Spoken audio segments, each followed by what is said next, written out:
நம்ம எல்லாருக்கும் நாயகன் தெரியும். ஆனா நாயகி தெரியுமா? நாயகி, நைகா ஒரே மாதிரி இருக்குல்ல?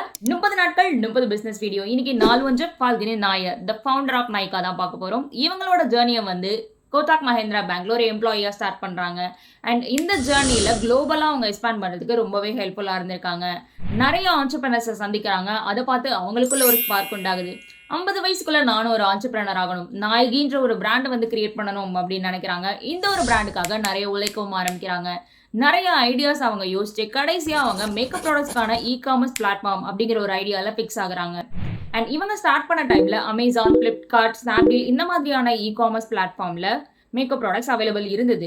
ஆனா கன்சியூமர்ஸ்க்கு நிறைய ஃபேக் ப்ராடக்ட்ஸ் போக ஆரம்பிச்சது. ஏன் வந்து பாத்தீங்கன்னா செல்லர் டு கன்சியூமர் டைரக்டா வந்துட்டு ஷிப்மெண்ட் நடக்கிறதுனால இந்த மாதிரி ஃபேக் ப்ராடக்ட்லாம் நிறைய சேர ஆரம்பிச்சது. ஸோ நைகா இதெல்லாம் உடைக்கிற விதமா வந்து பிராண்ட்ல இருந்து டைரக்டா ப்ராடக்ட்ஸ் கலெக்ட் பண்ணி அவங்களோட வேர் ஹவுஸ்ல ஸ்டோர் பண்ணி கஸ்டமர் ஆர்டர் பண்ணதுக்கு அப்புறம் வந்து டெலிவரி பண்ண ஆரம்பிச்சாங்க. அண்ட் இந்த ஒரு ப்ராப்ளம் அவங்க சால்வ் பண்ணதுனால நைகாங்கிற பிராண்ட் சக்சஸ் ஆச்சு. அது மட்டும் இல்லைங்க, இவங்க கிட்ட 2500 plus brands and 2 lakhs plus products இருக்கிறதுனால கஸ்டமருக்கு நிறைய வைட் ரேஞ்ச் ஆஃப் ப்ராடக்ட்ஸ் இவங்களால கொடுக்க முடிஞ்சது. அண்ட் இதுவும் அவங்களோட சக்சஸ்க்கு காரணம்னு சொல்லலாம். இந்த ஒரு சக்சஸ்னால இந்தியாவோட டாப் 10 செல்ஃப் மேட் ரிச்சஸ்ட் உமன்ல இவங்கள ஒருத்தவங்களா பல வருஷமா இருந்துட்டு வராங்க. ஸோ நீங்களும் உங்க கனவுகளை நோக்கி ஓட ஆரம்பிங்க, உங்களோட பிராண்டை கிரியேட் பண்ணுங்க. நெக்ஸ்ட் பிசினஸ் வீடியோல சந்திக்கலாம். பாய்.